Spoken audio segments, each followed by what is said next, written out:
Good afternoon and welcome to Tuesday Talks at the White House, a weekly invitation for people around the country to engage with policy experts, administration officials, and more. The White House Fellows Program is one of America's most prestigious fellowships for leadership in public service. And with the deadline approaching for the 2011-2012 class, we're so pleased to have with us some of the experts on the White House Fellows that will be fielding your questions on the program. We have with us Cindy Moelis, the Director of the President's Commission on the White House Fellowships, Jaime Areizaga-Soto, White House Fellows Class of 2008 and Senior Attorney Advisor for the U.S. Agency for International Development, and Esther Benjamin, White House Fellow Class of 2000 and Director of the Global Operations for the United States Peace Corps. Thank you guys so much for being here. We're excited. We're going to get to your questions very soon. To introduce myself, I'm Corey Schulman in the Department of New Media, and for the past couple of days, you've been sending us lots of your questions on the Fellowships program, about their experiences on whitehouse.gov and on Facebook, and we're going to answer as many of your questions as we can. You can also join the live chat right now, where we'll be answering even more of your questions. Go to whitehouse.gov/live. There's a link to join the chat in Facebook, and I'll be scanning those throughout the duration of the chat, and we'll be answering those for the next half hour, 45 minutes. So with that, I'm going to turn it over to Cindy, Esther, and Jaime for a brief introduction, and then we'll get right to your questions. Thank you, Corey. This is a wonderful opportunity to explain the fellowship and to answer your questions. On behalf of the President's Commission on White House Fellows, I'd like to encourage everyone who is interested in public service and leadership development to go to our website and really read about the program and review the application. You can register, you can look at the application. I want to mention that it does need to be completed by January 14th, and it is time consuming, and I think Esther and Jaime will explain a little bit about how they approach the application process. I also wanted to mention the White House Fellows Program was established 45 years ago by President Johnson. It's nonpartisan. The fellows come from all sectors: medicine, science, business, law, non-for-profits. A couple of famous alumni that you may know, just General Colin Powell, Dr. Sanjay Gupta, Secretary Henry Cisneros and Elaine Chao, and Senator or Governor Sam Brownback. The goal of the program is to encourage active citizenship and to ensure that future leaders have exposure and knowledge of the public sector. We believe that future leaders are better leaders if they have exposure to the public sector. The application process is competitive. It's highly competitive, but if chosen, you're given the opportunity to come to DC and work with the current leaders of this administration. Besides your work placement, fellows are also given an opportunity to hear from leaders from all different sectors in small groups and at lunch, and as well as travel to see how federal policy affects localities. So I just want to thank Jaime and Esther for coming and sharing their expertise. And again, I encourage you to take a look, see if you're eligible, and this will be a time that we can answer some of the questions that you have. Good afternoon. I basically had a legal career for more than 10 years before applying for the fellowship program. I was born in Puerto Rico, came here to Georgetown as an undergrad, and then did law school at Stanford. And then I had a legal career while at the same time doing National Guard duty. So for me, the reason I applied for the fellowship was I love service. I have always been attracted to public service, but I hadn't done it. So I wanted to see how is it on the inside. And it is a very competitive program, but it's worth the try. Even the application process, as you will hear, it's a very learning experience. For me, it was a life-changing experience, an awesome year. So I definitely invite you all to consider it and hopefully to apply. And I am currently a political appointee at the General Counsel's Office at the United States Agency for International Development.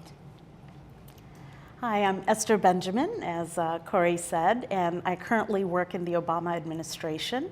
I'm Associate Director of the Peace Corps, responsible for global operations, and in that capacity, I oversee all of our Peace Corps programs in 80 countries around the world. This has been a wonderful experience working in this administration, and it has built on my White House Fellowship experience in many, many ways. Peace Corps is truly a life-defining leadership experience, and I'm honored to have the opportunity to provide more Americans opportunities to serve. I did the White House Fellowship in 1999-2000. As Jaime said, for me also, it was a transformative experience, a wonderful year. I encourage all of you to consider applying. Prior to becoming a White House Fellow, I worked in the private sector doing Big Five management consulting. I also worked with the United Nations coordinating humanitarian relief in Africa. And I worked in the private sector and also worked for the World Bank and the Brookings Institution on the World Bank History Project. So I came into the fellowship with international organization, private sector experience, and looked for an opportunity to understand how government truly works at the highest levels. Excellent. Well, thank you. With that, we will jump right into your questions. There's a very active chat happening right now on Facebook. Go to whitehouse.gov/live. A lot of people are excited to apply for the program and have a lot of good questions. When you go to whitehouse.gov/live, there's a link to join the chat on Facebook, and I'm scanning all of your questions, and we will be asking them. We'll be answering as many of them as we can. So with that, I'm going to jump into a question that was submitted through whitehouse.gov earlier. This comes from Sanika Bhatnagar from Pennsylvania, who asks, what was your main motivation for applying for the White House Fellowship Program? Well, I have always been deeply committed to public service, and I had known about the fellowship program. I knew it was a very competitive program. I had wanted to apply, but I was not a U.S. citizen for many years of my life. In the fall of 1998, I was naturalized as an American citizen. And just 3 months after becoming a citizen, I decided to apply for the fellowship, worked very diligently on the application, prepared very thoroughly, and was pleased to proceed to semifinals and to finals, and then to ultimately be selected a White House Fellow. I often tell this story because it's only in America where this kind of experience and opportunity is possible, where one can become an American citizen and just months later decide to apply for something incredibly competitive in the federal government and to be sworn in just months later by a member of the president's cabinet. So I owe a lot to the program and benefited greatly, and always tell the story as a testament to what opportunities in America can be possible through hard work. Let me just mention, Corey, that we did get questions about citizenship, and you do have to be a citizen, and you actually cannot hold dual citizenship. If you do want to become a fellow and you get through the process, that's something that you may have to give up. So people should understand that. Well, I was going to jump into the next question. This comes from Tiffany Ellis. This is she just asked us in the live chat on Facebook. She says, "Thank you for hosting this great program. Do you know how many people typically apply and how many people are accepted each year?" Well, the executive order, which was enacted by President Johnson 45 years ago, actually sets limits on the number of people who could be accepted. It's between 11 and 19 every year. And the President's Commission, which is appointed by the sitting president, makes the choices of how many people are actually chosen and get appointed as fellows. This year it's 13, last year it was 15 that were selected. It ranges from year to year. It has gone as high as 3,000 over the history of the program. In the current history, it's around 1,000 qualified applicants have applied, which means that we don't count people whose applications don't make it through being completed. Okay, this next question comes from Greg McKeown from California. Greg asks, what have you done, I think this is directed towards Jaime and Esther, what have you done since the White House Fellows that you could have not done without the experience? Well, in my case, I'm a recent White House Fellow because I did it from 07 to 08. No, I'm in that class. I would say that in my case, having been, I was doing infrastructure finance. Indeed, I was living overseas. My law firm transferred me to Brazil, where I was working in Brazil. I would fly back for my military duty, so I knew people in the military. But the ability to come in and be a fellow from 07, 08 put me in the middle of a lot of the policymakers here in Washington, and I think that's what allowed me, as a result of the fellow later on, when the Obama administration came into office, to be able to be appointed to the administration as a political appointee. I think that is what the fellow in this short term has provided for me, is to be able to serve in this administration. I think it would have been very difficult for me to be appointed had I not done the fellowship. And I think in my case, as I'm a recent fellow, what I can tell you is I'm sure it will open a lot of opportunities in the future just because of the relations I've made with my fellow fellows and the ability that I had during that year to see the top levels of government at work and getting to meet a lot of people that I think now know me and I know them and have seen my work as a fellow when I was at the Department of the Treasury. And I think that will allow for future opportunities to serve. It's been 10 years since I was a White House Fellow, and the program definitely has had an impact on my career and opened doors and opportunities that otherwise may not have been open to me. I spent 8 years after the fellowship working with international NGOs. I worked in nearly 100 countries around the world with the International Youth Foundation, and then subsequently with the International Partnership for Microbicides. I held Chief Financial Officer, Vice President, and Executive Director positions. And I believe that it would have been more difficult for me to step into these very, very senior leadership roles had I not been a White House Fellow. So I think the program opened up doors and allowed me to enter organizations at a much more senior level because of the experience as a fellow. I also joined the Obama administration as a senior political appointee, and I am pretty confident that my previous role as an aide to a cabinet member played a critical role in that appointment in addition to the other experiences.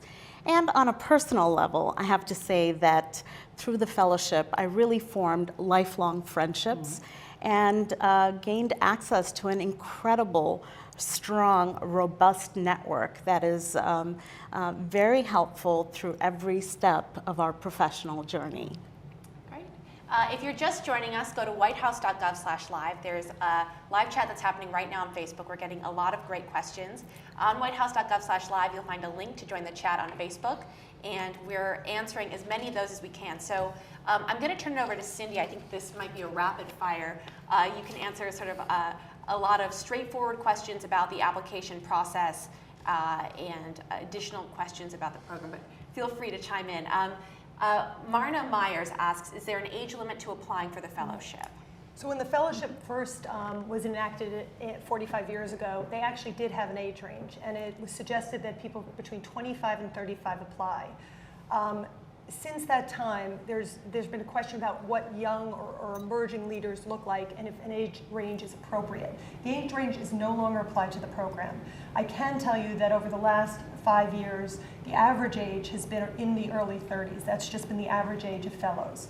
But you should look at the application, you should review the eligibility, and you should decide if this is the point in your career that you would be a competitive candidate. Follow up to that, Hannah Banks says, do people over 50 stand a chance of getting accepted to the program? Once again, there is no specific age. It is a program for young leaders. It's a program to build on the potential of candidates. So really the goal is for you to tell the judges or the people who are looking at your application why you're the person that should be invested in by the federal government. These are taxpayer dollars, and the way that this program works is that we are bringing emerging leaders in and giving them another very important tool in their toolbox in order to be future leaders in many sectors. So that's the goal of the program. I'm not going to tell anyone that at a certain age you cannot apply, because that's not true. But you do have to make a case as to why you should get one of these very select spots. And I'll say this to that point. This is a very challenging program. The moment you get in, one of the biggest challenges of this fellowship is time management. This program will consume you to the point that you will be from 7 in the morning to who knows how late going and working, because this program, you have a job that you have to perform, and then you have all these other opportunities. So time management and the time commitment of this program, it's very high. So I think you need to look at the program. If if you're at the right time in your career, pretty much it will be said later, but in my case, in most cases, you've completed your education and you've already succeeded early on in your career. So if you're at that point in your career, which you're ready to go over to the higher levels, but at that point you want to have a 1-year great experience in government, this is the program. But be aware, you will have to commit to a lot of hours, and it's not an easy experience in the sense that you'll be challenged day in and day out throughout the whole year. We just got a question from Pam Hoffman in the live chat that's happening on Facebook. Pam asks, what surprised you the most about the program? What surprised me the most? I don't think too many things surprised me about the program. I think building on what Jaime said, the intensity of the program couldn't be underestimated. It is a huge commitment.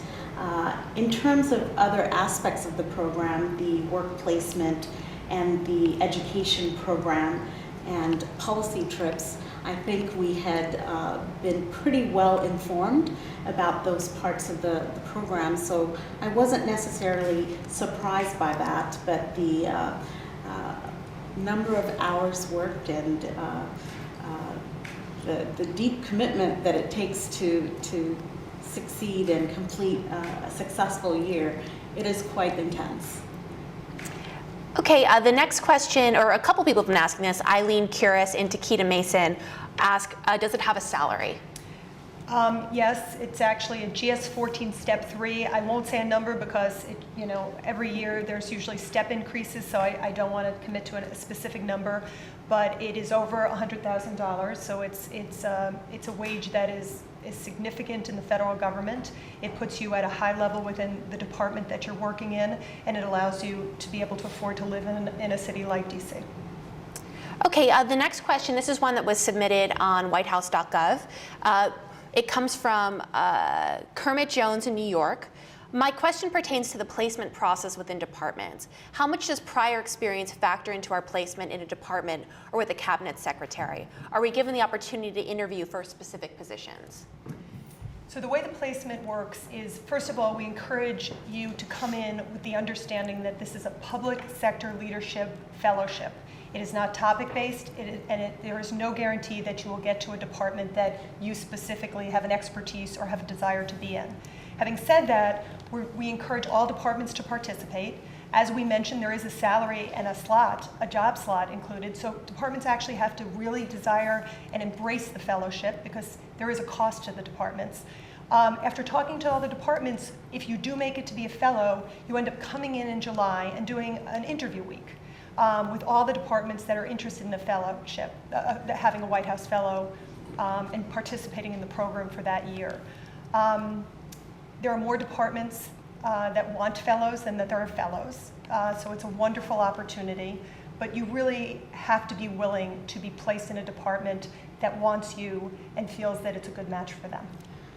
I wanted to jump in and say that the fellows who are most successful really are those who come into the program with an open mind, open to serve at any department or White House office. I think it's often challenging for those who come in with a set idea in mind, and should that not work out, it becomes a challenging year. So I always recommend that candidate comes in with an open mind. My experience, for instance, is that I came in with a lot of international experience, and the Secretary of Labor wanted me to work at the Department of Labor. I was surprised by that. I had no labor experience. However, the Secretary was launching some major new international initiatives, and I went there with an open mind, and the Secretary and other senior staff and colleagues I worked with made it such a worthwhile experience. But I had no idea that I was going to be in a department that I knew very little about. So I always recommend that people come in with an open mind to serve where they're asked to serve. Corey, I should also mention, because I think this is an important aspect, is the fellowship is really a learning experience. the actual slot that you get at wherever you're placed cannot be translated into a long-term job. It is a one-year position. So people should understand that even if they get the placement that they want, that it's over in a year. The year is for your learning, for observation, and it is actually not a program that was created to encourage you to stay in government. It's actually a program that President Johnson created to encourage you to go back to your communities and contribute in whatever sector, in whatever communities that you had been in before the fellowship. And that's a very big distinction between some other fellowships. And if I might take that as a lead-in into the community service side. The community, I cannot underemphasize the importance of community involvement and community service. I know a lot of great candidates that have not been able to make it to the program because they were not involved in their community. So when you do your application, make sure you emphasize your activities, whether it's with churches, whether it's with the Boy Scouts, whether it's with schools. You know, the community aspect, it's a critical part of the application process. We're looking for people that are committed to serve in their communities and that will take whatever they learned during that year back to their local communities. One thing just to note, there are a number of people in the chat that are asking how do they apply or how do they access the application. If you go to whitehouse.gov/fellows, you will find a link to the application for Jimmy Thompson and the others that were asking about this. Matthew Brodracky and Tony Crabtree that are in the Facebook chat are asking what's a typical day like for a fellow? Wow. Well, I can say mine. I was assigned to the Department of the Treasury, and this was from 07 to 08. So you all know how our economic situation was starting to face some daunting challenges. I would start with a staff meeting at 8 in the morning every day. So I would be at the Department of the Treasury sometime around 7:30, 7:45, and get ready for that 8 o'clock staff meeting of the front office of the Department of the Treasury, where we would analyze what was going to happen that day. And sometimes there are already issues as a result of the media that you have to deal with as that early. And every day was different, to tell you the truth, but that would be a standard. Many days during the year, we had a guest speaker at the White House Fellows office at noon. So that meant that I had to do as much as I could at Treasury and then head out at 11:45 and run across the White House to the White House Fellows office for a noon meeting with a great speaker. It could be Colin Powell, Koki Roberts, Sanjay Gupta. It could be, David Petraeus, John Petraeus. It was a wide variety of leaders from the nation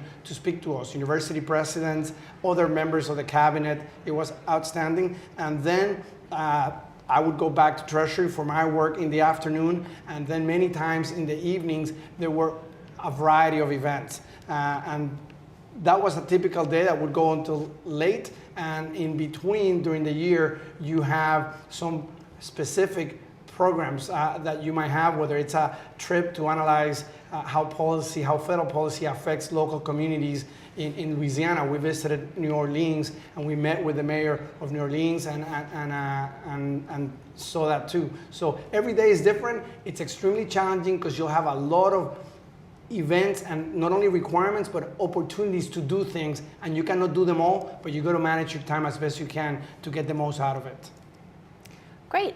If you're just joining us, go to whitehouse.gov/live and click the link to join the Facebook chat. We've got tons of great questions rolling in. This next one comes from Michael Futrell Similton. Very interesting question. What was the one thing that you learned about the process that everyone should know? I would say that the process is one that really involves self-reflection. The application questions, the essay questions, really forced me, and I think this is consistent with other applicants' experience. The questions force us to think about where we've been and what our passion is and what our commitment is to, and what our goals for the future are. So it was a deeply reflective process. I think we all worked very hard on the initial application package itself, which is key. and going through the subsequent steps in the selection process, again, forces us to think pretty deeply about who we are and our goals. So that's what I would say about the process.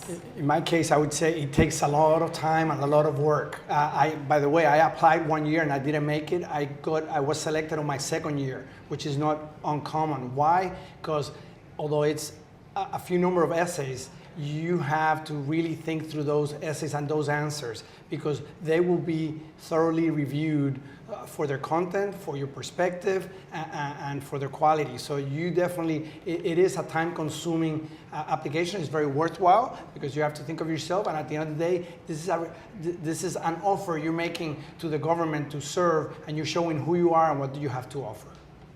Thanks. This next question comes from Sean M. Oliver in the Facebook chat. Sean asks, how did the fellowship program allow you to help your local community? Well, in my case, basically, it's to be able to go back to Virginia. I'm a Virginian, and to be able to take back with experiences of how the federal government works. What can it do and what it cannot do? How can it help and how it cannot help? So I went back and I became an advisor to the Senate of Virginia and at the state level in Richmond, and I was able to advise the local legislators about ways by which we could take advantage of offers and opportunities and programs the federal government has, and things where you know that it will take longer than you think to be able to get a federal answer, a federal response. In my case, I live in the Washington, D.C. area and did so at the time of the fellowship. I work in the international affairs arena, so my community is defined probably more broadly in terms of a global community, and understanding how government works in terms of foreign policy and international programming was very critical for what I've done since then. The things that I learned through the fellowship have been incredibly helpful in making linkages, identifying additional resources and connections to improve global development programs. This next question comes from Philip C. Ballard. Can you please discuss the policy memo portion of the application? Sure, I can take that. That question is specifically about a memorandum, a policy memorandum to the president. And most importantly, I would say that it's important to follow instructions. I think for that essay, it's a 500-word limit. So important to follow instructions and keep to the 500 words or less. I think it's important to be very precise, very concise.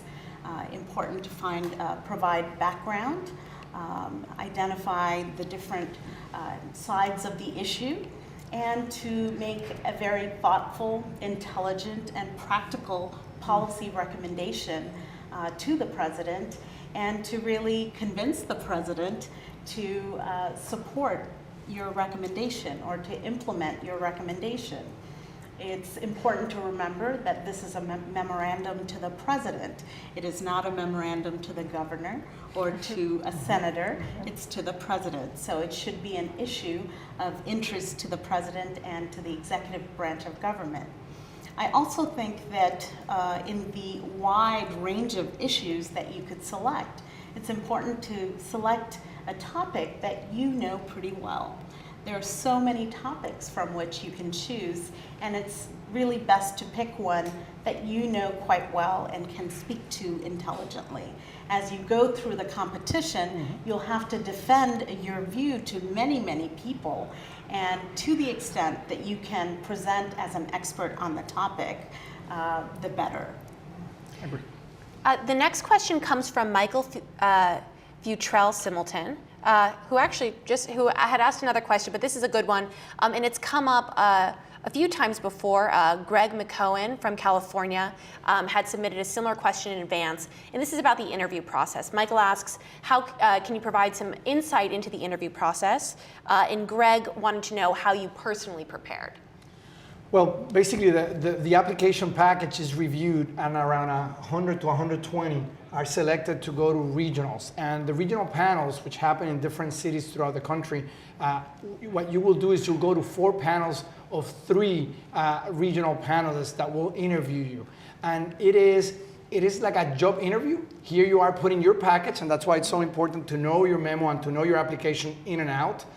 Because you'll come in and you'll be receiving questions and having a dialogue by a 3-person panel for around 20 minutes, and you'll have 4 of those in one day at the regionals. And how do you prepare? You need to be at the top of the game. This is just like a job interview or a school interview when you're trying to impress that you are the best person for this program. How did I get ready? I have to tell you, I read The Economist, The New York Times, The Washington Post, and many other top-notch publications in and out for a few months as soon as I knew, and I went even back to make sure that you're up to speed at the level this is. You are coming to the highest levels of federal policy, and you need to know, at that point, you don't know what department you're going to. So you need to know all the top issues that are happening in policy and politics and international affairs at the time you come to the interview, because they might ask you about a current event issue. It might not be in your area. I'm an attorney. It could have been in science, and you have to be ready to engage intelligently, and you need to show that you are up to speed with the issues of the day. I should just frame the 3-tier process that happens once your application is in. I think that would be helpful. And we've mentioned them, Esther and Jaime have mentioned them. The first round, after your application is completed and the office gets the application, we make sure that 3 alumni read that application. It is a paper process. So as Esther was encouraging you to be very clear and reflective on that piece of paper, that's going to be your ticket to the regionals. So out of all the applicants, if 3 alumni feel that you recommend you to move on, approximately 100 to 120 of those applicants are going to move on to the regionals. At the regional level, as Jaime has mentioned, there are 12 community leaders. So whatever city you're in, and we try to be as diverse in terms of placing you closest to the city that you're at, because you have to get yourself there. So we have cities across the country. We have 8 locations. And once you're selected as a regional, you will be then informed that you will be at a certain panel. You won't know who those community judges are. We don't share that. But they are judges from all diverse backgrounds, because you're from diverse backgrounds. So it's going to be scientists, it's going to be business people, it's going to be lawyers and doctors and people from the non-for-profit sector. So you really have to be up to speed on all these different issues. If that panel decides to recommend you into the next round, which gets down to 30 national finalists, that's your opportunity when we bring you to Washington, D.C. in June, and you meet with the President's Commission on White House Fellows. These are 28 individuals, leaders, national leaders, who have been appointed by President Obama to help him select our final fellows.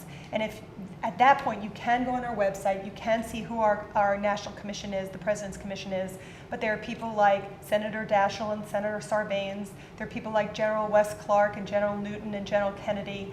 There are people from the arts sector like Maya Lin. I could keep going because every one of those commissioners in their own right is a leader in their own field. Ruth Simmons, who's the president of Brown, and Peter Henry, who's the president of NYU Business School. So you're just getting a sense of, if you get through the first tiers, the last tier is a 2.5-day interview process in which you meet the President's Commission, and you have to explain to them why you should be a fellow this year. To follow up with that, we got a question from Dixon T. McReynolds in Arkansas through whitehouse.gov that asks, what are the evaluators looking for when they read applications and interview possible fellows? And then Derek Waliko asked a similar question in the chat, what types of references is the fellowship looking for? Well, I'll take the first question. You can talk about a little bit about how you decided who would be your recommenders and how you went about asking them. That was probably helpful. But we actually provide each of the different reader, whether it's a reader or a regional judge or the President's Commission, we give them 5 broad areas to look at your application and to talk to you about when you come into the interview process. And I'm actually going to read them, so I'm very accurate and I try to give you a real strong sense. Within each of these 5 criteria, there's so many levels underlying them. So I know this is going to feel very broad, but I do want to give you a sense of what we ask them to look for. So it's a record of remarkable professional achievement early in one's career. It's also evidence of leadership skills and the potential for future growth. a demonstrated commitment to public service, as Jaime has mentioned, the ability to work effectively as part of a team. You're both a team at your placement and a team within the fellowship. And of course, the skills to succeed at the highest levels of the federal government.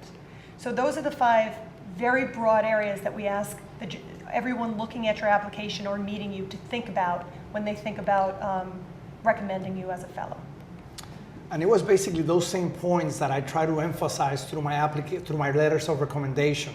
So, for example, because I'm in the National Guard and I was activated for Katrina, I wanted to show the administration that I was, even though I was living overseas, I was to the commissioners. I mean, I was committed to public service and to community service. So I had a letter.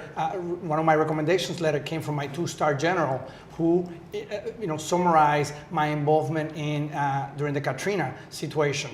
I had because I'm an attorney, I had the partner of my law firm write a letter to address my professional achievements as a lawyer. So I think you should look at those issues and look for people that know you. A big name is okay, but I would say that the critical thing is, what do they say about you, and what can they say about your excellence in those issues that Cindy just mentioned. I would also add, and you're right on target, Jaime, sometimes folks can pick references from the same part of your life. So I would recommend not having 3 recommenders who are academic references. I would recommend not having 3 people who have been your supervisors at different jobs. I would make sure that those are very different kinds of references. I think in my own experience, I had an academic reference from the dean of my graduate school. I had a reference from my supervisor in the position that I held before becoming a White House Fellow. I had a recommendation from a peer with whom I had done many community service projects. And I had a recommendation from a prominent individual whose name I thought, whose name and recommendation of me would mean a lot. So I think it's important to have a range of recommenders and not just pick one set type of recommendation, academic or professional. Corey, I just want to clarify, in this application, we asked for 3, and you're limited to 3. It used to be a 3 to 5 range, it is now just 3 applications, so that was right. the reference to the 4th. And also, I should say, make sure people know you. That's right. It's really clear when you're asking somebody who has a name, has high name recognition, and they don't know you, whether it's your senator or congressman, they will give you a recommendation. The readers really do look for that personal reference. So I encourage you to make it someone who knows you well. Okay, we just got a question from Geraldine Richards through the Facebook chat. She wants to know, many fellows have mentioned that their preparation began a year in advance. If you're interested in applying but have not yet begun preparing for the application process before now, would you recommend applying anyway? I would. We are a month out. I guess it's January 14th, and as I indicated before, I applied 1 year, did not get selected, but 8 months later, I basically went ahead and got my package from the previous year, and that was my starting product. I said, let me go ahead and refine this. So it's never too late to start, in the sense that you have to see this as a process. It might be if, I think you can apply. It's still a month out, but it will be a lot of work. So you need to make sure that during the next 30 days, you'll be able to dedicate a sufficient amount of time, which is a pretty serious amount of time, if it's only going to be the next 30 days, but you can. It's my view. I would wholeheartedly agree. It's not too late, but once you make that commitment to apply, it is a pretty intense effort. So make sure you set aside plenty of time to prepare your essays and to reach out to your references to get solid recommendations. So you should make a commitment as soon as possible, and know that it is a huge time commitment to get the right package together. If I can say one thing, as an Army officer myself, I know many of my fellow soldiers and airmen are downrange. This is a program that you cannot apply if you're a full-time federal employee, but you can apply if you're in the armed forces. So for those members of the armed forces, this is a program that is open for you. And as was indicated before, Wesley Clark, Colin Powell did this program, indeed in Powell's book. He has a whole chapter on this program of how it changed his life too. So I would invite members of the armed forces to apply. I also should mention, Corey, that that's one of the unique aspects of this program, is that there is military and civilian leaders who are involved and learning from each other as fellows, which I know Esther and Jaime both could talk about at length, but really learning from your other fellows who are at other departments and come from other sectors is part of this experience. And currently out of our class of 13, we have 4 military from all different branches with all different experiences, and it's really a truly unique experience to get to understand the military and for military personnel to have an exposure to civilian leadership as well. Thank you. The next question comes from Brian F. O'Connor Jr., who asks, what if you had a nonlinear career progression? Example, a few years after college of military service, or sort of other types of progressions. What are you looking for as far as examples of a remarkable professional achievement? First of all, I would encourage people with a nonlinear experience to apply, but I think each is going to be an individual question to yourself. When you look at that application, you need to sort of say to yourself, what's my story? Why did I make these choices, and what do I hope that I gained from each of your choices, and how does that take me into the future? So I really think that you should not be discouraged. There is not one model. There's not one type that becomes the fellow. And in fact, that also makes the experience amazing. Absolutely. Is that when you come in, you find people who have had such different experiences. Last year, we had someone who was a journalist for 8 years and then went back to law school and ended up becoming a fellow right out of law school. So really, and that's just an example of a very different model. I think what matters is how you tell that story about why you have a range of experiences. I had classmates and other colleagues who've been in the fellowship program who were officers in the Navy and then investment bankers who were attorneys and then worked with NGOs. So many unique backgrounds. People came to the experience with many unique backgrounds, and I think it's important to be able to tell that story of why you've had those varied experiences. Great. We have a question that's come from Jason Griffith, and a few other people are asking similar questions, like Muhammad Omar. Are incoming fellows given any special training after their selection to help with their assignment? Muhammad asks about the educational component about the program. There's a 4-day orientation in which we actually talk a lot about what federal government means, what the rules are, and then you are brought to your placement and given a short orientation there. Primarily, the orientation is really around the fellowship and a bonding experience among the fellows. I do have to say you do not get a lot of training walking into that department. There is a lot of self-motivation that happens. We ask you to have patience when you walk into a department. You're walking into a new environment where things are already moving forward and you're a new person in that environment. So I think our goal is to encourage you to use all your skill set and all your talents and all your people skills to walk into a new environment and learn. Again, the expectation is that you're coming in to learn about public service and leadership development. You will also contribute. I know that both Jaime and Esther contribute a lot, but the expectation is that you're walking in there in order to get a truly wonderful and enriching learning experience. I think it's very possible that from 1 month to 3 months could be spent getting oriented to the department. You have to walk in with an open mind, as I mentioned before, and really build trust and show that you can add value to the work at the agency or in the office or in an office in the White House. So the initial weeks and potentially a month or more are really about building trust and building relationships and showing how you can contribute to the work in the agency. So personally, I was less focused on the training that was being provided and much more focused on showing that I could contribute. We have a question that's just come in from Adrian Jones about the online application process. If you submit your application and need to go back and edit it, since it's online, can you go back to edit? You can edit it until you hit the submit button. Once you have submitted it, it is complete. You can't then pull it back. So I encourage you to be very careful, to reread your application, to do not submit it into absolutely no, it's your last version. And once submitted, you can't call the office and pull it back, even if the deadline is until January 14th. I'll give one advice on your application. Make sure someone else reads it. You know, you're doing your story. This is your work product. This is what the reviewers are going to be reading at. Make sure you have someone else to read it and say, am I coming across? This is a story I'm trying to put forward. Is it clearly defined and sustained in this package? Feel free to do that. Make sure someone else looks at your application, because we will be reviewing it. You know, alumni will be reading it, and they'll be reading it with a lot of detail. So you want to make sure that that application has been thoroughly reviewed by you, and in my opinion, someone else too. Great, and this is going to be our last question. We've gotten so many good questions. Thanks for everyone that's participating in the chat. This comes from Prospero Uberetta in California. What's the most difficult aspect of the fellowship year?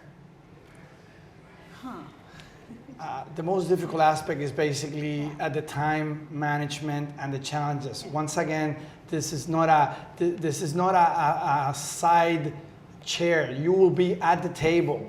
The people at your office, you know, the taxpayer is paying your salary.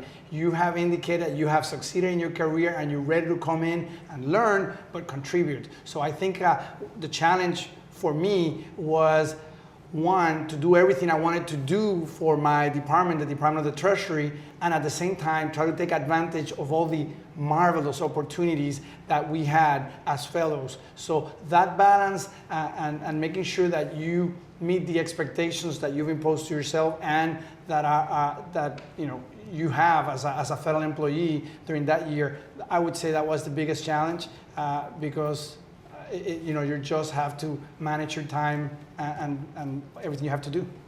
There's just so much to take advantage of. There's the work placement and all the demands of the place where you're working. There's the education program. There are the policy trips. You also want to get to know your classmates. And there's the broader White House Fellows Network as well. There's so many components to the program, and I definitely found that the challenge was to truly take advantage of all of these wonderful components of the program. I should also mention that a lot of alumni have talked about this year, and both Esther and Jaime confirm this, that it's transformational. One of the reasons it's transformational is because it's really a lot of work. You put in a lot of effort. And working for the federal government can be very challenging and can be very frustrating at times. But the wonderful thing is when you get things done, you really feel a sense of accomplishment. But I'm going to just mention that being a transformative year means that you actually are putting a lot of your own personal energy into making this year work. So we hope you'll consider looking at the application. We hope you'll apply, and we look forward to seeing you next year. Thank you so much, Cindy, Jaime, and Esther, for joining us today. Thanks for everyone that was participating in the chat online. We will follow up and answer some of your additional questions on whitehouse.gov, so stay tuned. We got tons of great questions. To learn more about the program and to access the application, go to whitehouse.gov/fellows.